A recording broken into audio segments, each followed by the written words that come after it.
Good morning and welcome to the third day of the Fall Projection Summit.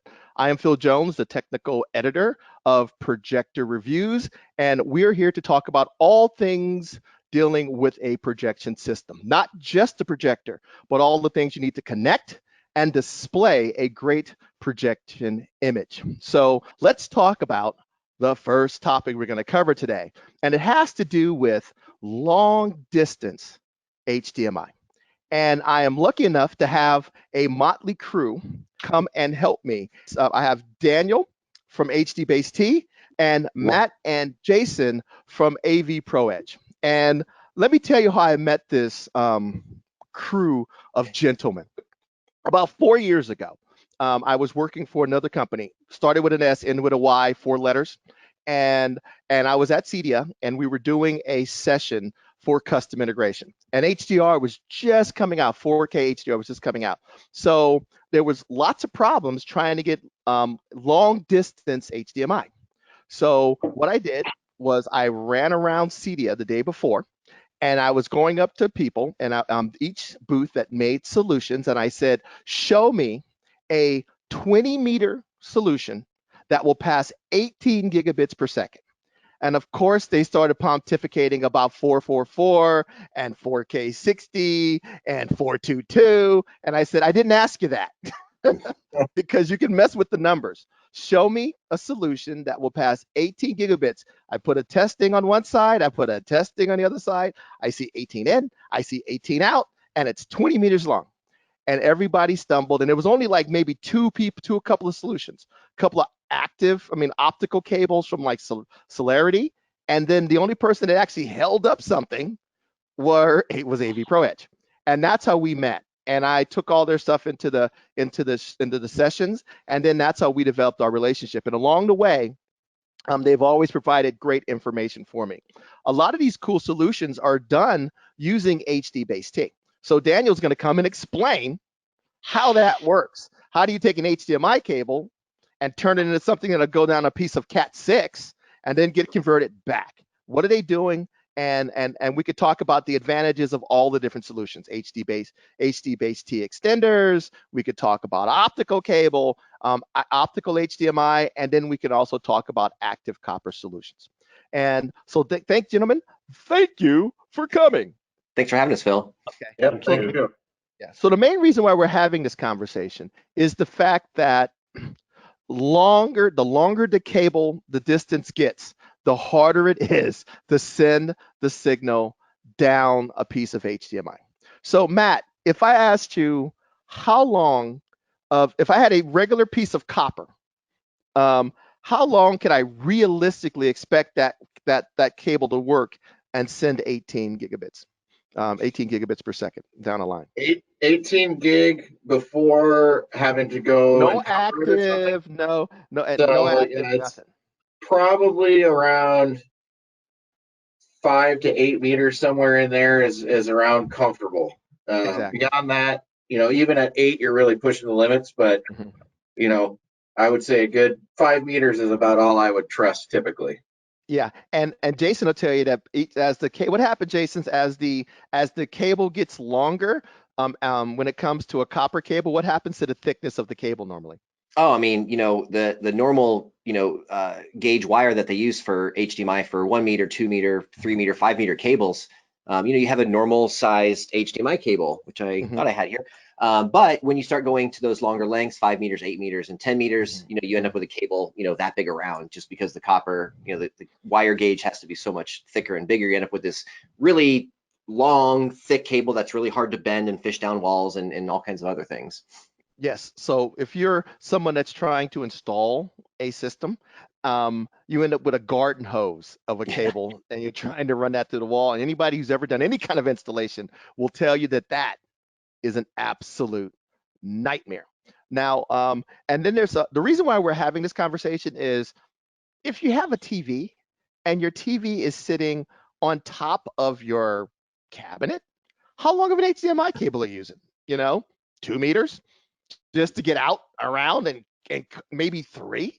But think about a lot of projection systems. How far away is the projector from the rack of gear. So you'll be surprised at how fast 15 meters, it's too short. Because the reason why I was running around asking these questions was because I had a rack and a projector, and I needed at least 20 meters to make sure that I get it from point A to point B. So this was a thing for about self-survival, And so what were you guys going to say?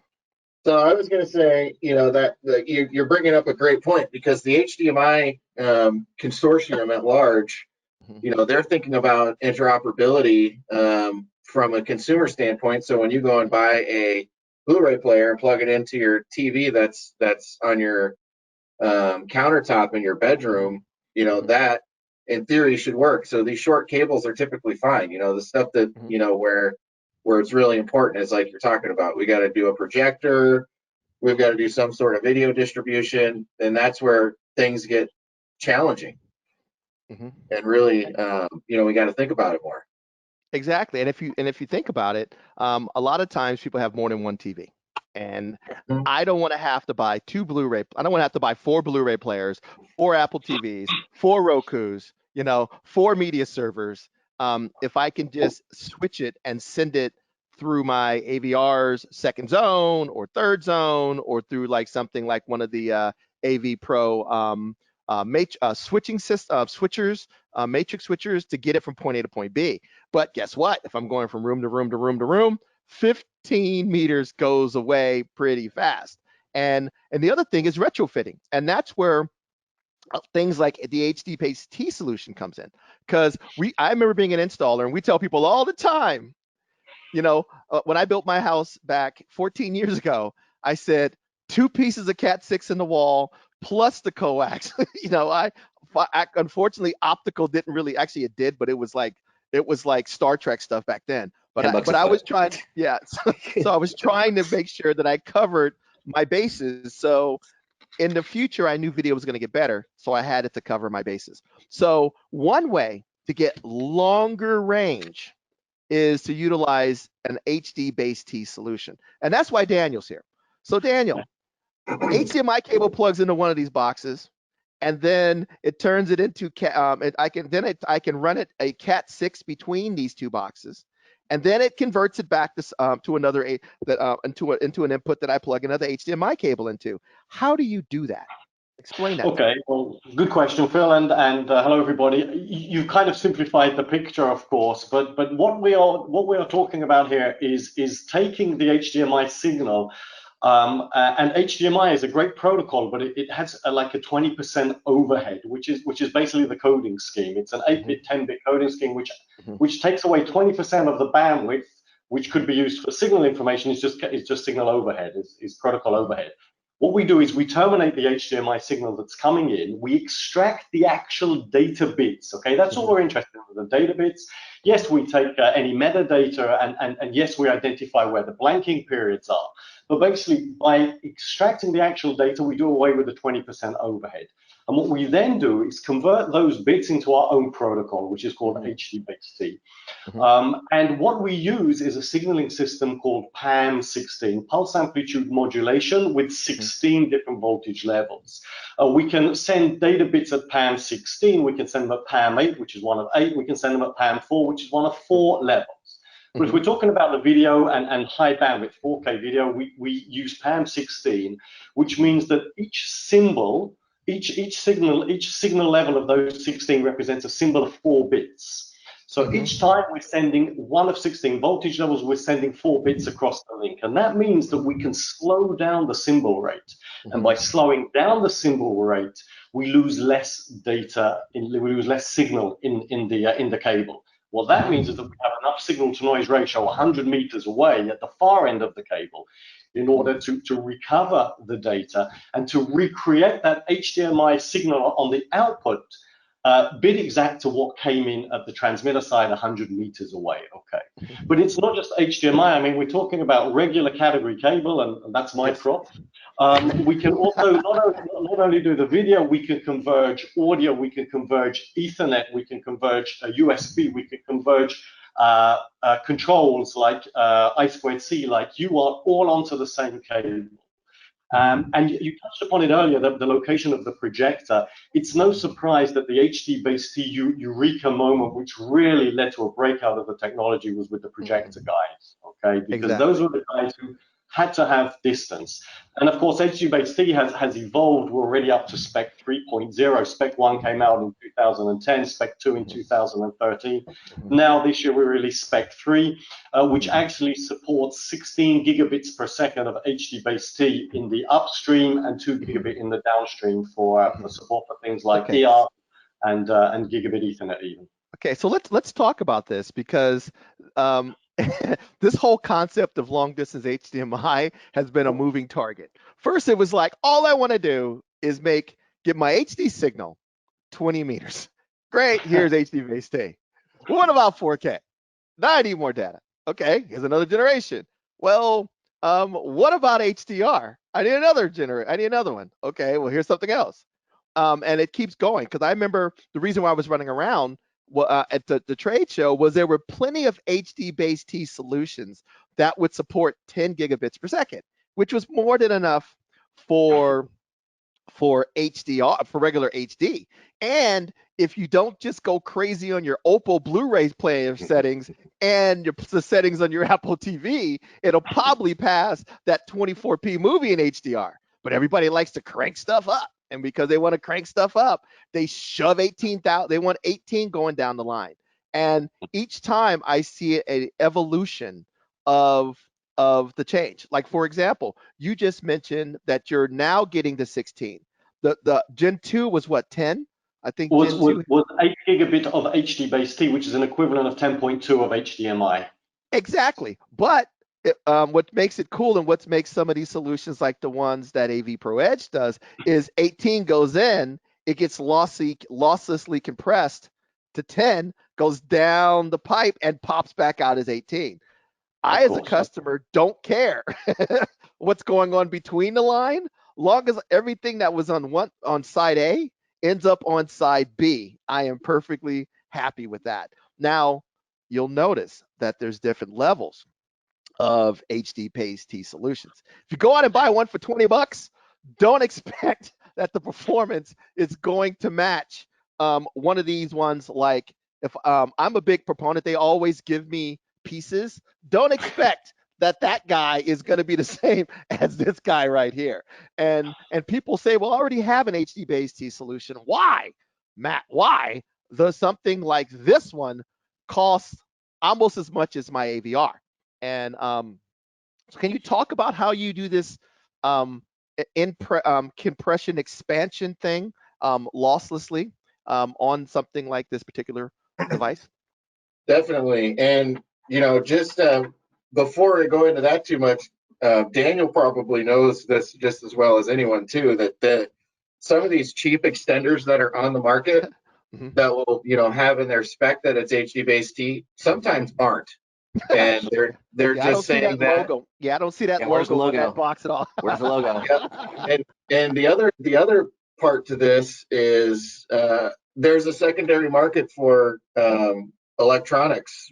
People pull chips off of old stuff, and you see that stuff come back out into the marketplace, and it's really you really want to use a trusted, some trusted brand, and the logo that's on Daniel's shirt there, that should be on the product. And when you're doing it correctly, they cost more because there's a few things. It takes R&D and engineering. The stuff that we put into the HDBaseT product that we build, there's additional components above and beyond just the actual HDBaseT circuit that goes in that we want to keep high quality. But the logo, we pay to use that logo, and that's not just a pay for marketing kind of thing. What that does is that funds the HDBaseT organization to further their R&D. So, that's. Sorry, Matt, just to add to that, very importantly, you raise an excellent point. Yeah, only products that have been through the HDBaseT certified testing program are entitled to put that logo on. And if you go to hdbaset.org, you will find our list of certified products. You will find many, many, many AVPro products there, because these guys are sending their products, have them certified, and by passing it, they get the right to put the logo on. Only buy products that are certified. As Matt said, there's a lot of rogue stuff out there.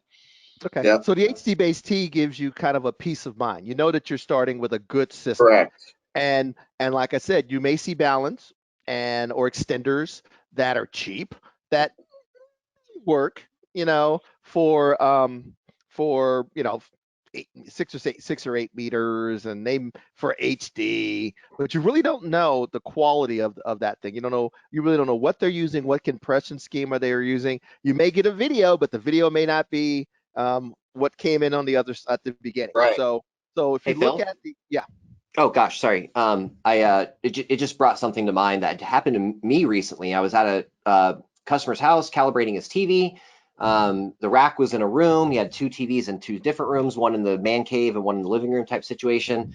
I get everything calibrated. The displays look fantastic. They're measuring great. And I go to pop in a HDR 4K disc, and I get no HDR logo on the TVs. And I go back and I look in the rack, and yes, there is an HDBaseT extender there.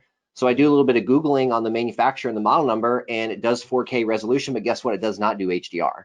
Yeah, So exactly. I came back another day with one of our extender products. I put that in. We had HDR immediately. But on top of that, we talked about the certification with HDBaseT and how important that is, but also on the AVPro extenders themselves. It's not just extending the signal. We're putting a bunch of other stuff in there to help the installers, do the installation a lot easier. Like something as simple as managing the EDID, which is a huge issue right now, and it has been for a couple of years. So if you can manage your EDIDs on the extender, that's one more trick you have up your sleeve if you run into a problem during the installation. And on top of that, there's many other things too.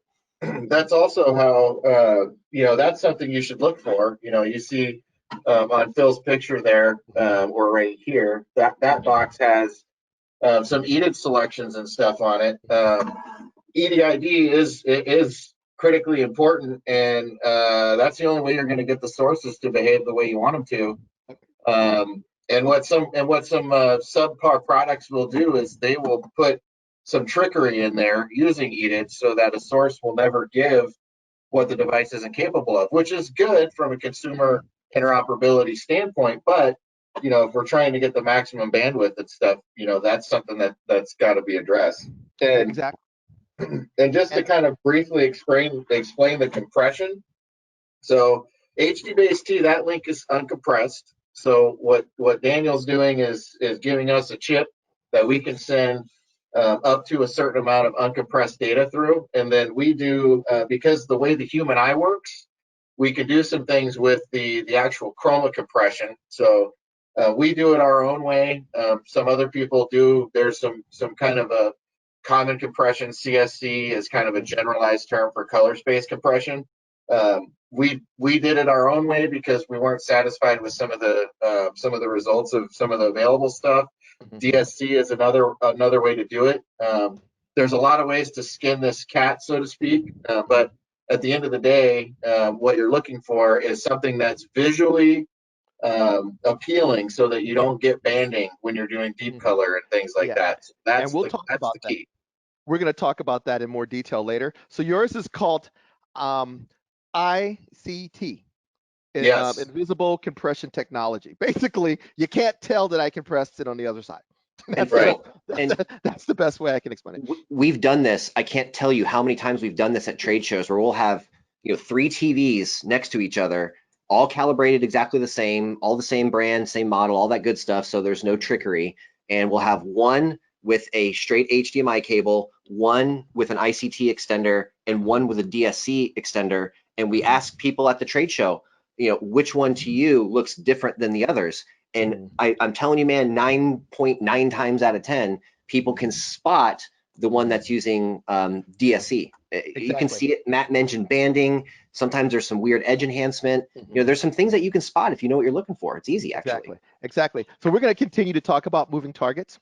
And so first moving target was HD. First it was HD. Then it was 4K. Then it was 4K HDR, 60p. The target keeps moving. Last year's target, before 8K came out, was I ran around all the trade shows and I said, all the floors, and I said, show me a HDBaseT solution that supports ARC. Cricket, cricket, cricket, cricket. Nobody had one. And then I walked up into the AVProEdge thing, and they said, "Here, Here's one. here's one." You know, which is the guy that I actually which we're talking about here.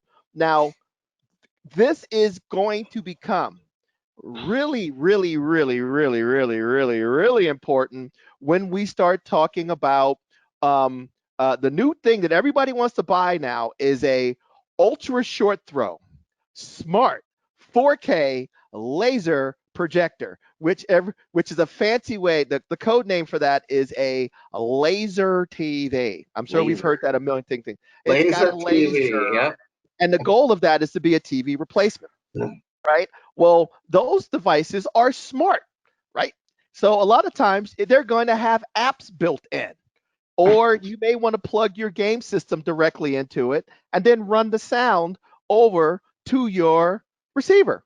Well, guess what? To get that sound in surround sound from that box that's connected to it or that internal app, Netflix, Amazon Music, HD, Disney Plus, and that stuff is available in Dolby Atmos, DTS:X, DTS, IMAX Enhanced. The way you get that there is you got to use ARC. Okay, most TVs, and this is driving me crazy because now my day job has to do with receivers, optical cables. I will say this strongly. Let me reduce this. Optical cables on most displays do not pass surround sound. Okay, so it may say Netflix may say it's in Dolby Atmos, and it may say, hey, it's in Dolby Atmos, great, great, great. You plug those things in using an optical cable, you will get stereo or Pro Logic. Okay, so you need to be able. So pretty much the only way to get that signal from point A to point B is going to be with ARC. So that is an important thing that we need to get across. Now, the big thing about it is, so that's why I was so into ARC, because people were saying, hey, I just bought this brand new Sony 4K HDR TV and I'm trying to play this particular thing, and it says it's an Atmos, but I don't see it. But but when I but I just took the source and I plug it directly into the TV and I saw it. But then when I plug it, when I put it in my rack through my AVR, I don't see it. And I'm like, what are you connecting the AVR to the TV with? And they say an HDMI extender, and I go, does it support ARC? Crickets. A lot of them don't. Exactly. Yeah. A lot of them don't. Or they'll say, well, or what they'll do is they'll take the video will go down HDMI, and then they'll take the optical from the TV, and then they'll send the optical back to the receiver, and they go, I'm connected via optical, and I say, optical is stereo. That was awesome in the 90s. I have things I want to show you guys. One, Phil, this is mostly for you, I guess, and everybody else. This is the new baby. So the big huge ones that we're supporting ARC. Gimme. This is the new one now. See, it's ultra thin, supports ARC. There's a 3.5 on here. You can kind of see it there. The 3.5 millimeter, one of them is actually a mini TOS, so we can do TOS if we want. But so that's just a cool thing I wanted to show you. But another thing I wanted to show you, because how much? Wait. Let this go fly by. How much is that going to sell for? That one right there is $299. $299. Yeah. Do you know how much this guy costs? Double that. Now, in the grand scheme of things, if you tried to do, the only other option to get ARC there would be a very expensive, a good active over 20 meters, an optical solution, optical HDMI, which is going to cost as much as this, right? Like a bullet train, which I talk about all the time. Since HDBaseT Spec 2.0, I mean, ARC has been supported natively on the Valence chipsets. I mean, this cable that we run, which holds the HDBaseT signal, HDBaseT is a bidirectional protocol. So we have most of the bandwidth is running from, it's asymmetrical. Most of the bandwidth runs from the source to the sink, but we have a return channel. And on that return channel, we actually can carry from Spec 2.0, we can carry either SpeedIF or I2S audio. So you have actually on the same cable built in, even on the same chipset, you already have ARC compatibility. Okay. When we get to Spec 3.0, where our back return channel is now 2 gigabits per second, and these guys from AVPro are going to tell you, hey, we can do eARC on that as well. We have a good bandwidth there to support eARC as well. So now all on the same cable, all on one cable. We have another moving target, and maybe this one you're going to hold up is going to help me with that. The first moving target was last year's moving target was ARC, right? Yep. This year's moving target, there's 2 of them. The first one is for eARC. You got an eARC solution? Well, obviously, like you said, the cable, and then this is the new guy. So this is what Daniel was talking about, using HDBaseT's technology. So you can see right above transmitter, it says ARC/eARC now. Okay. So we're trying to focus in on using these display-based audio solutions because eARC is number one, first of all, more reliable. So I think it's much better, more relevant. But also, you know, the bidirectional aspect of this, being able to do 16 gig over this thing, it's a game changer. You know, we can go so much further now over copper, and not to rain on anybody's parade too much about the on-display apps, but this happened to me recently. I don't know if you guys can read that with the glare. What does it say? But basically, what that is, I'm hiding the TV brand, but this is a fairly recent TV, and I tried to open Hulu on the app, and it said, "Sorry, Hulu Plus is no longer supported on this device. Sorry for the inconvenience." Oh yeah, that's it. So that's why this is really important that we have these infrastructure pieces in place, because we're going to want to run backwards with the eARC channel, but also getting 16 gig from some remote place to a projector. Customers don't want to spend $50,000 a year updating projectors. We can move video signals with new sources as they come out with more bandwidth than ever now. Exactly. Those boxes, and HDBaseT Spec 3.0 and a new Valence VS3000 chipsets give you uncompressed everything that HDMI 2.0 supports. Okay, and if you want to look forward in terms of future compatibility to HDMI 2.1, which of course is a 48 gigabit per second signal, then these guys know, we've talked about it, very, very light, visually lossless compression. Now using an HDBaseT 16 gig link, I can, with visually lossless compression, get all of the formats of HDMI 2.1 supported as well. I'm sure these guys are already looking forward to when HDMI 2.1 hits the market, and they've got all the bandwidth they're going to need on that link. We're gonna spend because Tony's asking about 8K. We're gonna get there, Tony. We just have to get past 4K HDR first. So let's talk about a few things first. Some more things you want to cover. Other solutions, and Jason's coming back later to talk about some of these solutions. Optical HDMI cables. Basically, instead of copper in this line, there's fiber, and they use light to go from point A to point B. So I got to update your spreadsheet here. These now support eARC up to 30 meters. Okay. And then we're actually making these 48 gig cables up to 100 meters now.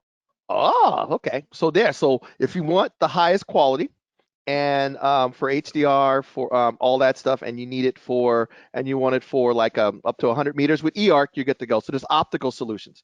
The other thing too is one of the benefits of an HDBaseT solution is retrofitting. So long as you pull, like in my house, I made sure that they pulled 4 multiple Cat 6s to each room to try to prepare for the future. So it allows you to you can upgrade your system. So as your projector and your AVR upgrades, you can upgrade your extenders, your HDBaseT extenders, and make sure that you can get the signal utilizing the infrastructure that's already in your house.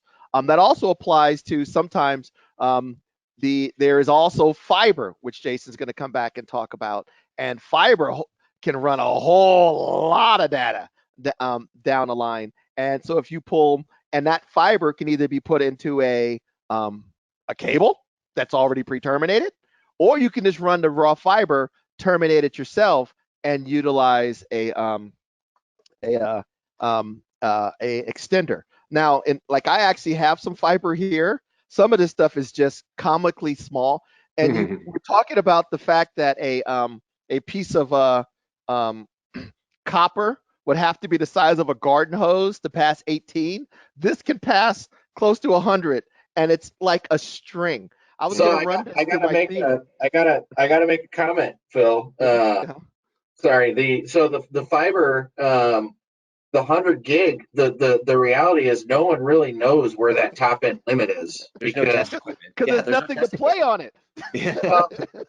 and we know what the supported frequencies can be, but in terms of how people can compress and packetize data and put it on those frequencies, that's just a guess at this point. 100 gigs is probably a pretty conservative guess on how far it can go. So basically, you go this solution right here.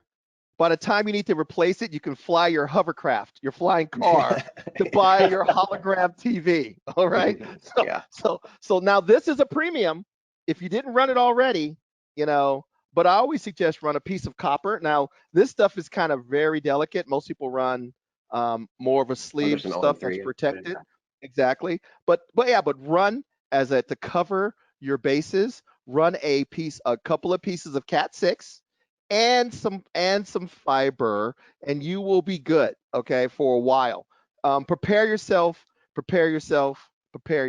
All right. Hey, Phil. Also, go ahead, sorry, I was going to say, I mean, remember, if you're using a fiber for the video, that still presents the challenge. Okay, what do I carry everything else? Because again, if we're talking about projectors, you're going to need the audio. You're going to need maybe some control up there as well.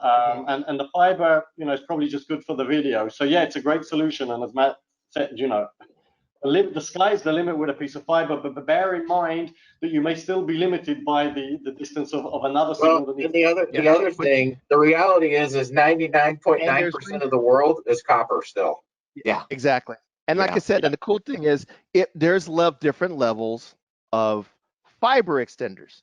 There's ones that are just focused on the video, and there's ones that are focused on things like RS-232 and all the other things. So you do, just like an HDBaseT, there's different levels. Is it applying additional compression? Is it applying additional compression or everything else? So you need to do your research. If you're going to have someone and you're going to purchase these, think about all the things you want it to do. Do you need to pass video? Do you need to pass, you need to pass video, that's the first thing.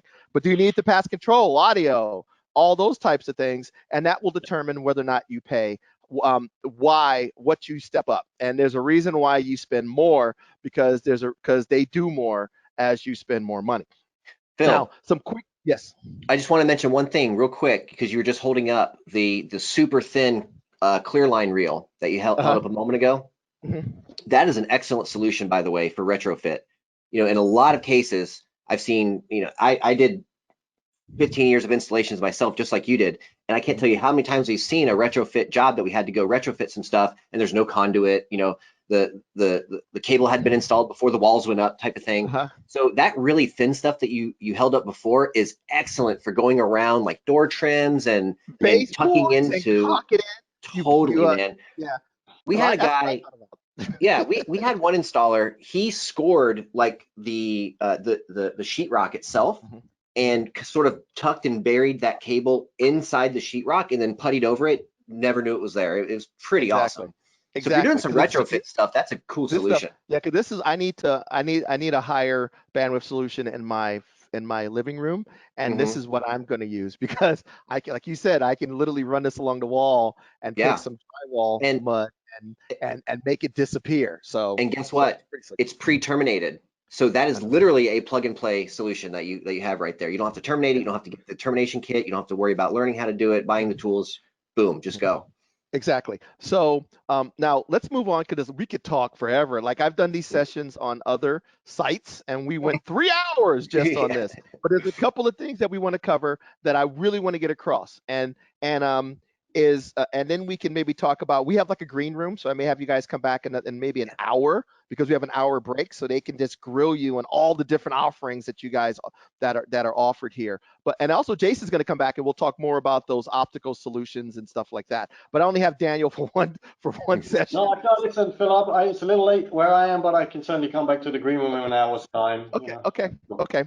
To answer, actually, after this, Dan, you could probably just jump in the green room, and then if you want to come back in an hour, you can. During our breaks between the sessions, we'll talk about that. But there's a couple things I want to get across to you guys. Bigger is not always better, and we talked about that. Everybody sees these big numbers, and I always tell you the best way to do it is don't ask about 444 and 422, because you could cheat. I can give you 8K, I can give you 4K 444 at 24. I can give you 4K 8-bit, 444, all these different numbers. They can just dazzle you with BS. So a lot of times, if you know the maximum standard for HDMI 2.0B is 18. If I get 18, all the crazy combinations I can get. But just because you have the opportunity of doing 18, don't just do it. What's on a Blu-ray is actually 8 gig. This is what is encoded on the disc. Something after takes that and expands it. But either way, you're going to see the expanded picture. There's no such thing as seeing 420. Something's going to make it 444. Is it going to be the player? Is it going to be the TV? And my suggestion is a $5,000 TV will probably do a better job expanding it than your $100 Roku. Okay, so keep it as small as possible from point A to point B, and then let the most expensive thing in the house, your TV, do it. Because I see this all the time. People go in and it's only 8, maybe less than 10 on the player, but they go into the Oppo and they say, I want it to be 12-bit, 4K 60p, and they turn everything up. And all you're doing is putting a load on not only your HDBaseT system, your HDMI, your current HDMI systems. You'll be amazed at how many times I get called and people say, oh my God, it's not working. And I say, go in and turn your settings back to default. They turn it back to default and it works. And I go, by how you set up your cable, your system, the inputs on your source devices, that cable that may be able to go 10 meters that you have, or 8 meters that you have.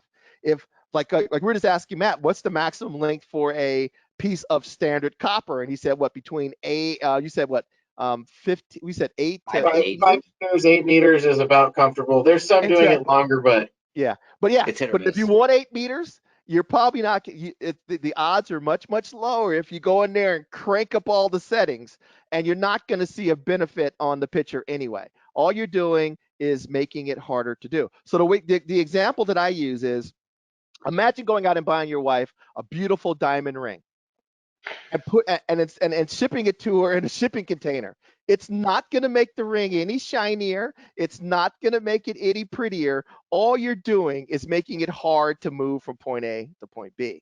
Making it bigger, I like that, Phil. just That's good. because it's big, because it looks cool on paper, is not going to make it the picture any better. Well, so look at the content too, Phil. Just real quick, everybody's obsessed over 4K 60. Guess how many Blu-ray discs actually support that format? Yeah, 2. yeah, like 2. There's Billy 2 Lynn's movies. Billy Lynn's Long Halftime Walk and Gemini Man. Yeah, there's That's 2 it. movies. Everything else is 24p. Everything. So you turning everything up to 60 is a bad thing. Even Netflix's TV shows are 24 frames per second. I mean, it's crazy. Okay, so let me give you another scenario. Here's another example. Certain things make a bigger impression on what you see. 8-bit color is only 16 million colors. 10-bit colors is 1 billion colors, right? Now, that 444, 422 is how often are those colors sampled? Think of it that way. Do I sample all the colors all the time? Or do I sample one color or one part of the color all the time? And then the other two, I sample every other time, and I use simple mathematics to figure it out. If you look at it by going focused on the bits gives you more color. The bits eliminate banding. The 444 is a bonus, okay? And so if you look at it, the file is smaller, but you have more colors. All right. So don't go in there. If you're gonna mess with something, you want at least 10-bit. People say, what about 12-bit? The panel you're buying is only a It's not. 10-bit. Yeah. So Right. so go to 10-bit and leave it alone. If you can turn it up to 10. After 10, turning it up to 12 is just trying to tell a Yugo to go 300 miles an hour. Yeah. You're telling it to do it, but it can't do anything with it anyway. So focus on the 10-bit color, and then you can work on the 422s and the 444s and all that type of stuff. All right. The other thing, for you Apple people, the first thing you need to do on an Apple TV is to go into the settings and set it to match frame rate and match format. All right. Because what happens is Apple realized that customers didn't like the fact that their screens were blanking out. So what they did was it takes everything and makes it 4K 60 HDR. So Lawrence of Arabia, which is 4K 24 SDR, gets converted to 4K 60p HDR, and it looks like garbage. Looks like all a right? cartoon. It's weird. It looks like a cartoon. It actually makes the picture worse. If you set it to the match format and match frame rate, 24p HDR content stays 24p. SDR content stays SDR. So go in and make these two settings. When you do this, you'll notice the bandwidth. Actually, if you take one of these fancy tools these knuckleheads make, it'll tell you that if you do that, you will watch the bandwidth drop from like 18 down to 8, and all of a sudden, magically, Everything all works. that HDBaseT balun that you extender that you have, or that piece of copper that you have, will now magically pass signal.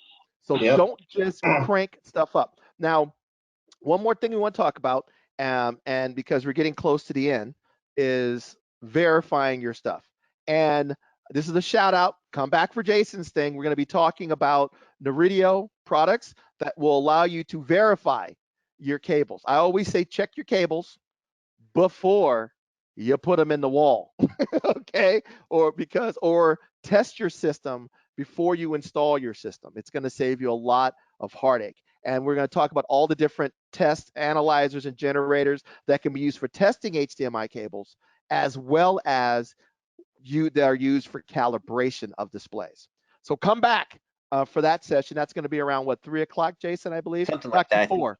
Yeah, it's 7 my time. So yeah. All right. So I'm just going through. And lastly, this is the ultimate upgrade solution. If you're gonna do it, do it. just run a piece of conduit. Please do it. It's gonna save your life. Now, the last thing and that we have to address, because Tony will kill me if I don't, is this whole 8K ultra high speed thing. Okay, so new format, HDMI 2.1. And it has all these great things. You're gonna get better video, better audio, enhanced gaming, a better user experience. But 90% of that could have been done with the old standard. I could do eARC down at 2.0B was not one was not really required for that. It was the video, because the second I crank up these 5 things make things bigger, right? And if I crank up the resolution, and I crank up the frame rate, and I crank up the color, the file size gets bigger. So we needed a new standard. So Daniel, you mentioned that HDBaseT, you two, Daniel and Matt, are working on a solution to utilize an HDBaseT solution in this 8K world, correct? Well, again, we provide the framework for that, of course. Like I've said, with Spec 3.0 and the VS2000 chipset from Valence, so we now have a 16 gig link. So that's good for fully uncompressed HDMI 2.0, including HDR, HDR10 Plus, Dolby Vision, everything that HDMI 2.0 throws you, we can handle. When you want to carry now 48 gigabits per second of HDMI, that's not going to squeeze too easily uncompressed over a 16 gig link. And as I've said, and Matt alluded to it earlier, you can use very, very good visually lossless compression schemes. These guys at AVPro have created their own in order to just do a 3-to-1 compression ratio to get that 18 gig into a 16 gig HDBaseT link. Okay, so it's very, very light compression with very, very low latency as well, usually. And the user experience is fabulous. It's fantastic. So I It's mean, going to be yeah, go ahead, Matt.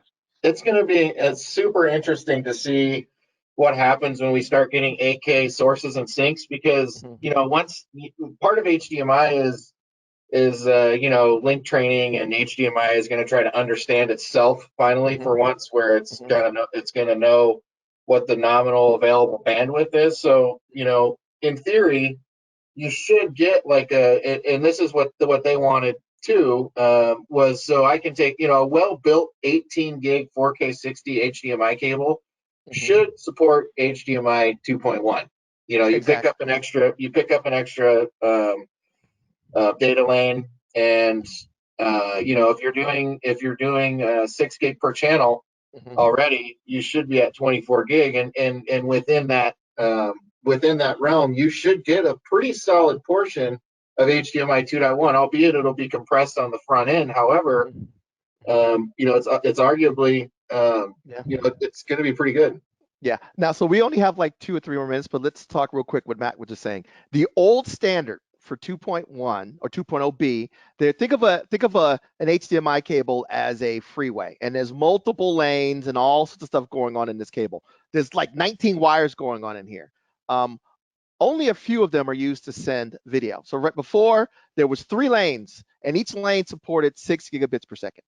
But there's actually a 4th lane that was just being used for timing.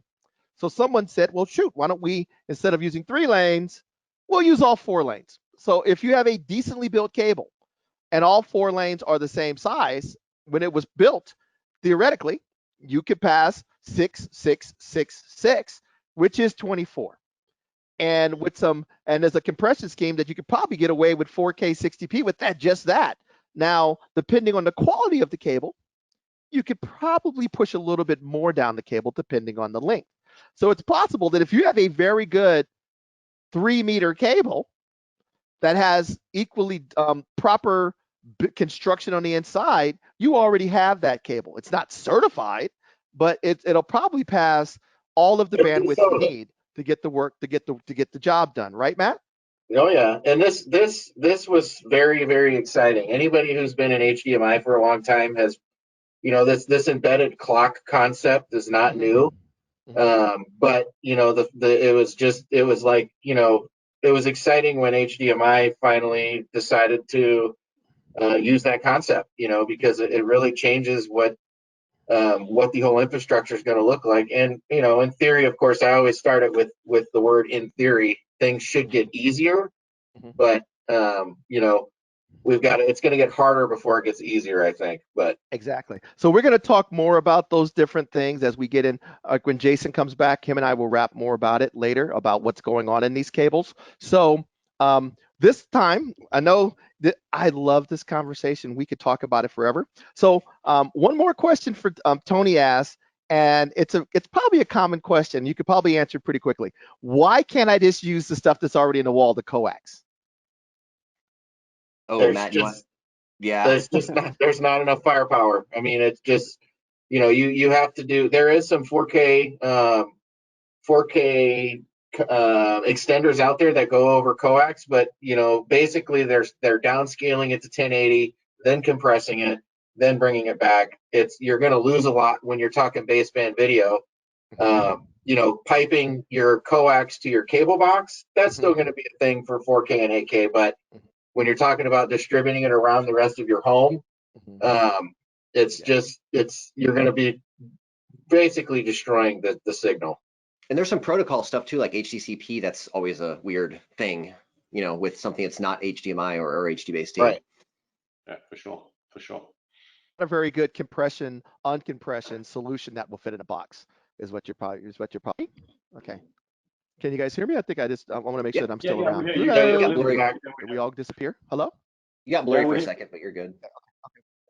Okay. Yeah. So anyway, we got to go. So these guys, so we can set up for the next one. But if you look at Jason's coming back at 4, it says AM, but it should say PM. Oops. Jason's coming back at 4 p.m. Got stuff Not in my eyes. Daniel's like, You're great. going to That's like see. 6 o'clock in the afternoon for me.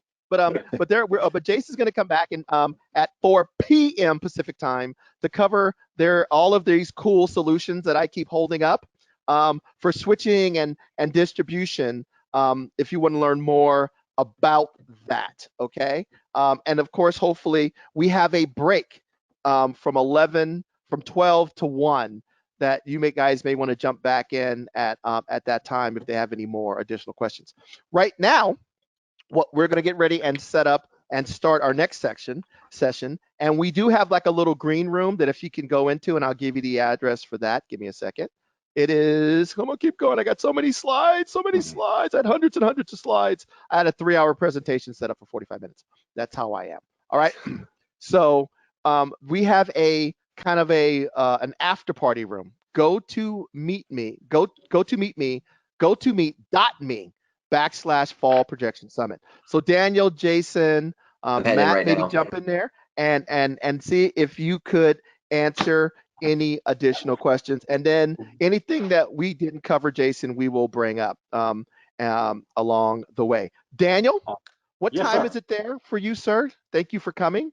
It is just a few minutes before 9 o'clock in the evening, but I'm going to jump on into that green room and I'll be happy to answer any questions anybody has. And again, if anybody wants to mail me directly, Daniel S, no spaces, at HDBaseT.org. I'm always happy to answer questions from the field. So feel free to drop me a line.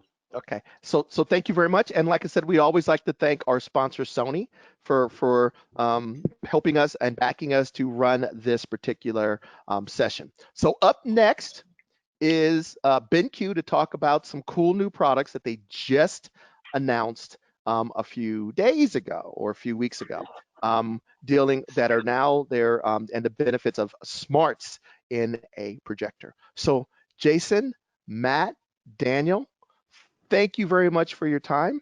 And I shall talk to I think Jason a lot for the rest of the day. Yeah, we're gonna have he'll be back. He'll be back. So thank you guys, and we're going to take a quick break while I get ready for the next presentation. Talk to you guys a little bit. All right, thanks, Phil. See you guys. Daniel. Thanks, see you, Jason, mate. See you, Dan.